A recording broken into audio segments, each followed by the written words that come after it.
Good afternoon. Today we will be beginning our new chapter, which is Unit 4. And Unit 4, as I already mentioned, is the transport layer and its services. So, as we have already seen, Unit 1 was introduction and the basics of physical layer. Then Unit 2 was data link layer, and Unit 3 was network layer and its services. Now, Unit 4 is transport layers. We will see a bit of an introduction to transport layer. The two most important protocols of transport layer, which are UDP and TCP. So, first transport layer, and what is the functionality? So, it gives us the main functionality of transport layer, which is process-to-process communication. And then we have the elements of transport protocol. Apart from that, we will be seeing the internet transport protocols, which is UDP and TCP, very important. Then there is congestion and quality of service, that is quality of service improving techniques. So as you can see, Unit 4 is quite small when compared to Unit 3, but these are very important topics. UDP and TCP are the most important topics of Unit 4. So let's begin with Unit 4, the transport layer. The transport layer is responsible for process-to-process delivery, that is the delivery of a packet, part of a message from one process to another. Two processes communicate in a client-server relationship. Now, what does this mean?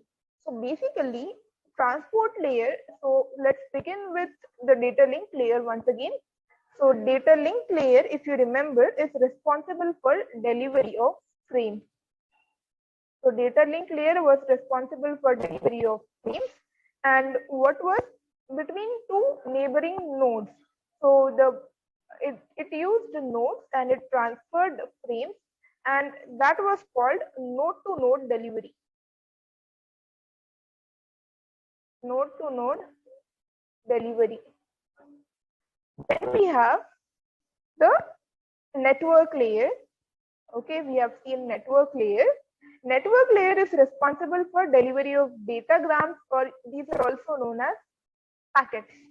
Okay, so datagrams or packets, and that was between two host system, and that was basically known as host to host delivery. Host to host delivery. Okay, so we are basically just revising the concepts that we have studied previously. Now we have the transport layer.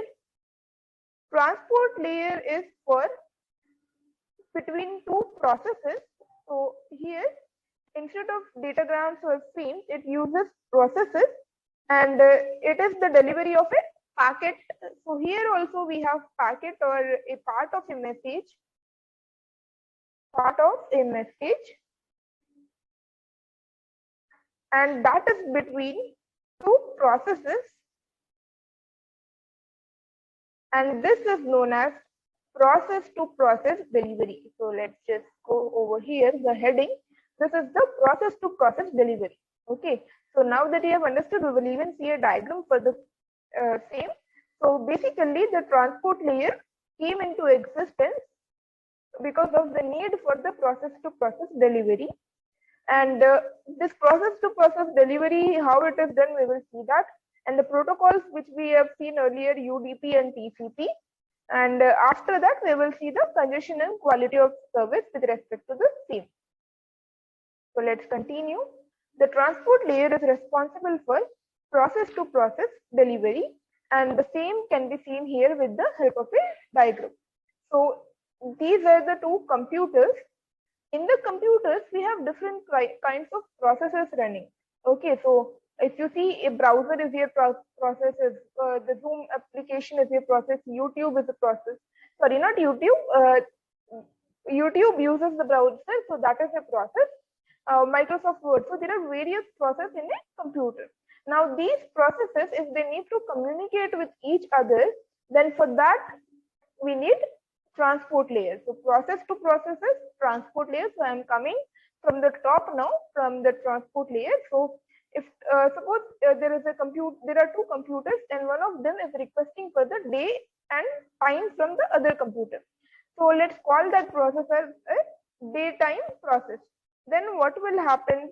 if suppose this is a client, the daytime client is the one who is asking the server for the day and time. Okay, then in that case what will happen is basically the daytime client process is asking the specified output for the day from the daytime server process. So in that case we use transport layer, and from one host to another host, if the packet needs to transfer, we need network layer, and in between the nodes or the routers or the switches, whatever is connecting these two hosts, if the frames need to travel in between, then we need the data link layer. So if you notice, basically it is a pyramid-like structure. Okay, so at the top we have the transport layer. The transport layer needs the help of the network layer.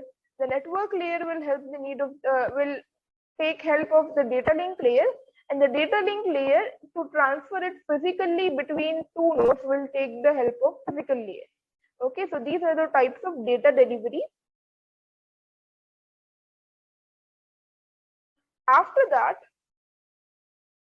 now whenever we are talking about this diagram, there are several ways to achieve process-to-process communication.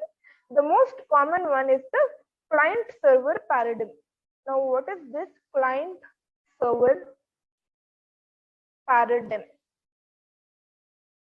So, a process on the local host called a client. So, a client will request the services from a process usually on the remote host called a server. Both processes in the client and the server have the same name. So the first thing is processes in the client and the server will have the same name, whichever processes are communicating. For example, as I said, I gave the example of the daytime client. So if you notice over here, yeah. So if this is the client and this is the server, then the process will have the same name, that is the daytime client process and the daytime server process. And operating system today support both multi-user and multi-programming environment, and a remote computer can run several server programs, and at the same time, just as local computers can run one or more client programs. So suppose this is the client, there are multiple programs running in the client, and there are multiple programs running at the server side also. So we need to understand how is the addressing, what are these numbers. So whenever we need to deliver something to one specific destination, we need an address. So we have already seen the concept of address. So if you remember, in the case of data link layer, we need MAC address. Okay, MAC address is the physical address, and at the data link layer, we need a MAC address to choose one node among several nodes if the connection is not point to point. So suppose if there is not a direct connection from client A to client B, then we need the MAC address. A frame in the data link layer needs the destination MAC address for delivery and the source MAC address for the reply. So you have seen already, we need the destination MAC address and the source MAC address. The destination MAC address is needed for the delivery of the packet, and the source MAC address is needed for the acknowledgement of the packet. Now, this was for the data link layer. Now, what about the network layer? At the network layer, if you remember from your previous chapter, we need an IP address. So that is the logical address. We need an IP address to choose one host among millions. So you know that the internet is basically a connection of millions of networks, and in that we have, each of them will have a unique IP address if it is connected to the network. So a datagram in the network layer needs a destination IP address for delivery. So in the same case here, we need the destination IP address for the delivery and the source IP address for the destination's reply. So this is with respect to network layer and the data link layer over here. Now what about the transport layer? At the transport layer, we need a transport layer address. Now that transport layer address is known by the term port number. Now what is this port number? Each process will have some kind of, since multiple processes are running on the destination host, so at the transport layer of this daytime server, there are multiple processes running. So in the internet model, that is whenever we are talking about computers which are communicating on the internet, there are port numbers. What is the port number basically? I'll just, yeah. Port numbers are 16-bit integers. 16 bits means the first bit will be 0 and the last bit is 65,535. So the port numbers are 16-bit integers between 0 to 65,535. The client program defines itself with a port number. So as you see, the data in client is defining itself with the port number 52,000. This port number is known as the ephemeral port number.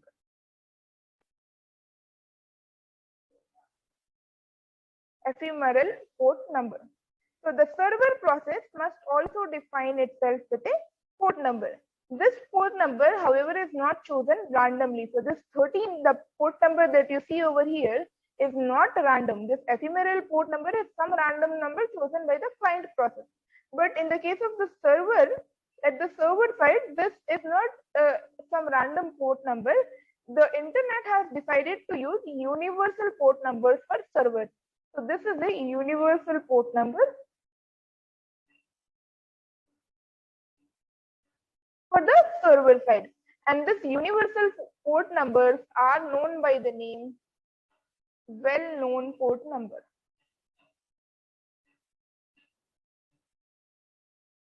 So there are some exceptions to the rule of this well-known port number.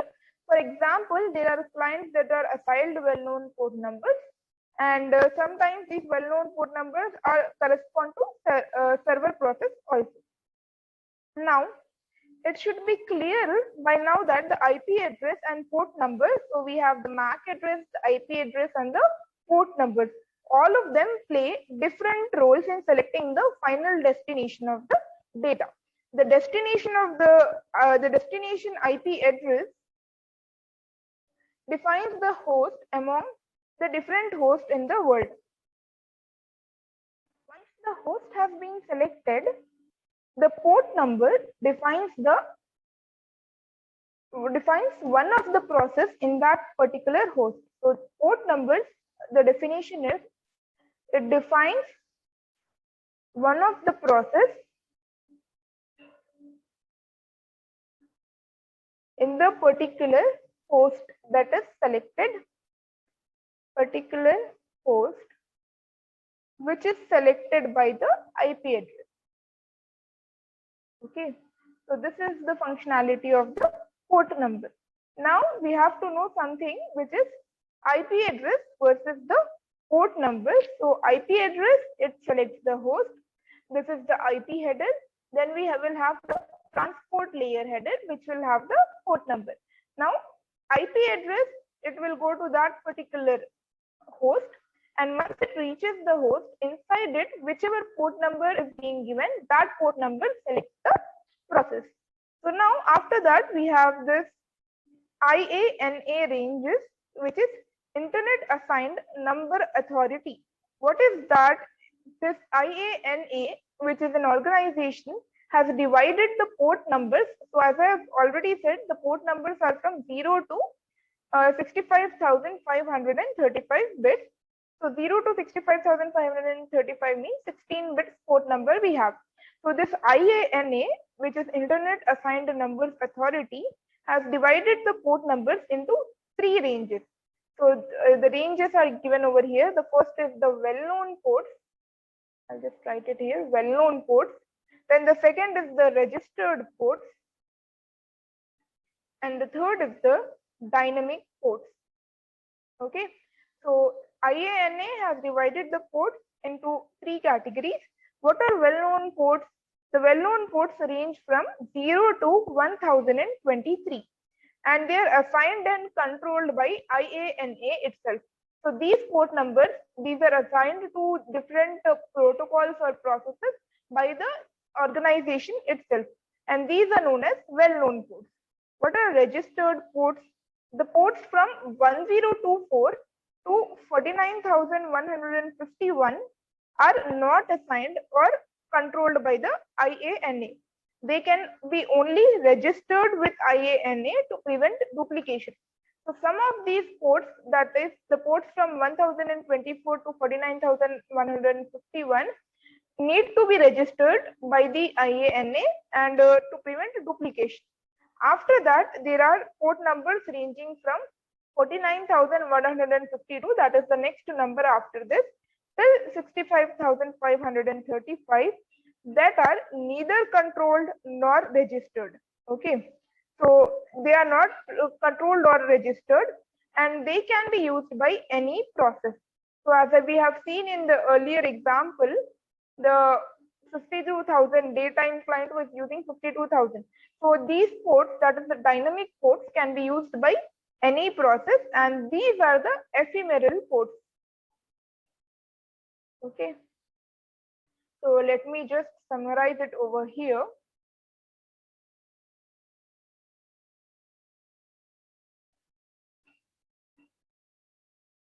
First and foremost is well-known ports.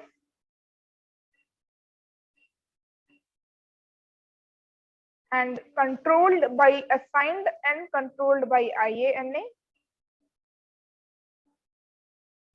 So these are assigned and controlled, and they are from 0 to 1023. After that, we have the registered ports.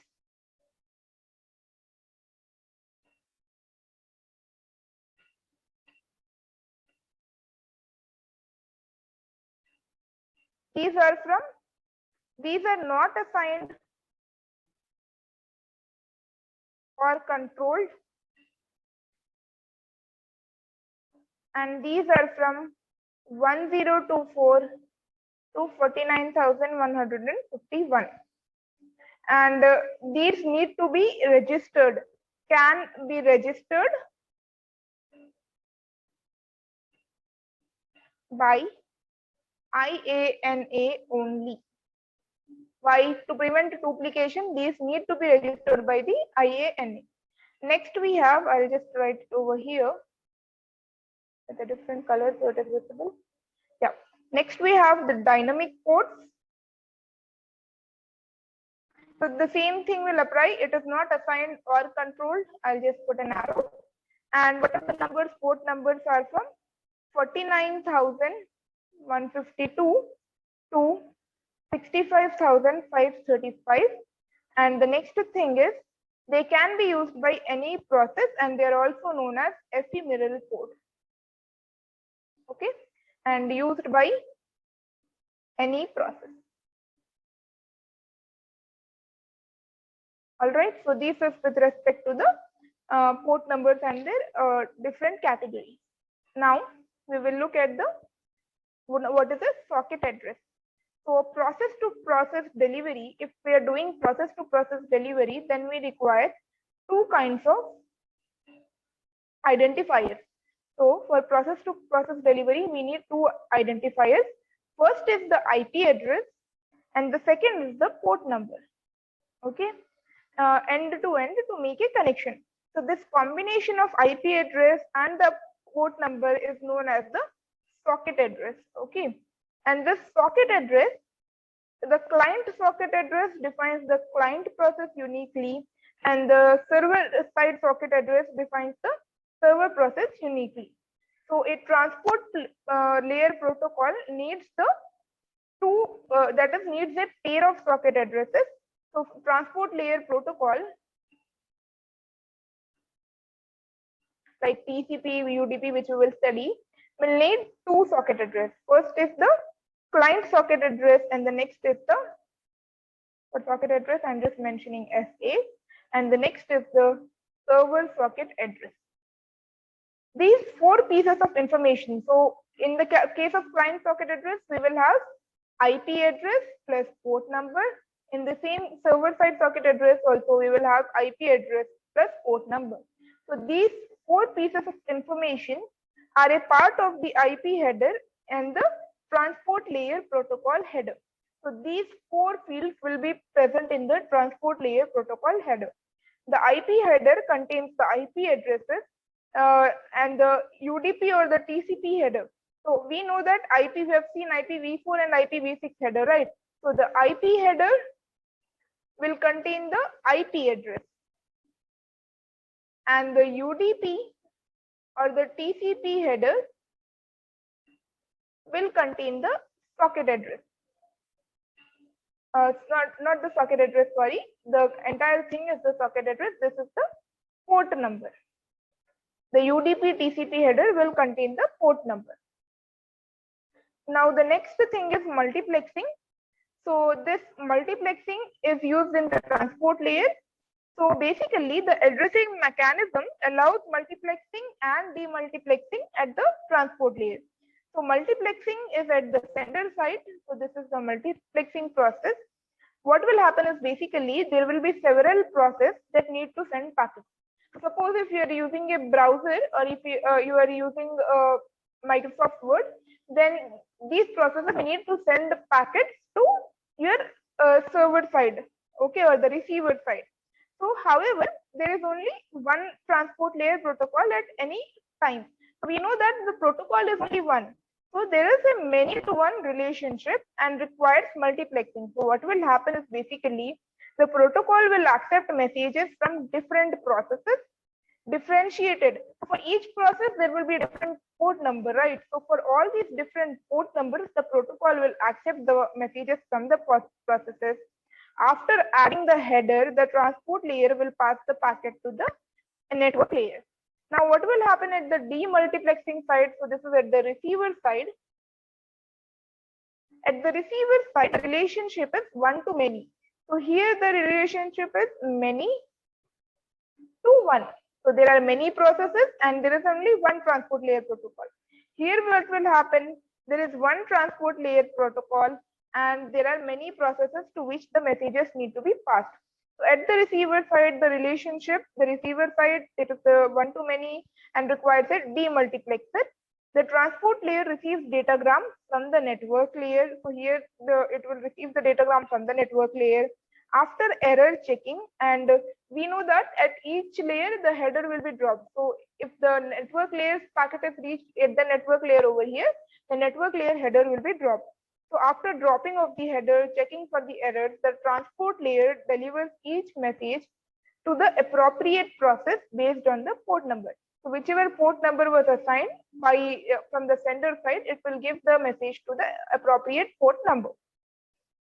Now what will we see? We will see the concept of connectionless versus connection oriented. So a transport layer protocol can be either connectionless or it can be connection oriented. In connectionless service, the packets are sent from one party to another with no need for connection establishment or connection release. No need for connection establishment or connection release. The packets are not numbered, so no numbering of packets, no numbered packets. They may be delayed or lost or may arrive out of sequence. So we may get delayed packets or the packets might be lost or out of sequence in the case of connectionless, and there is no acknowledgement, and also we will see that which is the connectionless protocol. UDP is the connectionless protocol. Now we have the connection oriented. Okay. So for the case of connection oriented, first connection is established. Connection established. Then we have connection is established between who? Between sender and receiver. Connection is established between the sender and the receiver, and at the end connection is released. So once the packets are sent completely, connection is released. Then we know that TCP and a new protocol which is SCTP or connection oriented protocol. So here the packets will arrive in order, acknowledgement will be given, etc. Okay, so this is an important answer for 2 marks, connectionless and connection oriented service. Now apart from that, you will see a bit of error control, because the transport layer is responsible for error control and flow control along with the data link layer, and we will see what is meant by reliable versus unreliable and the 2 protocols. So this will conclude the transport layer part 1. Thank you.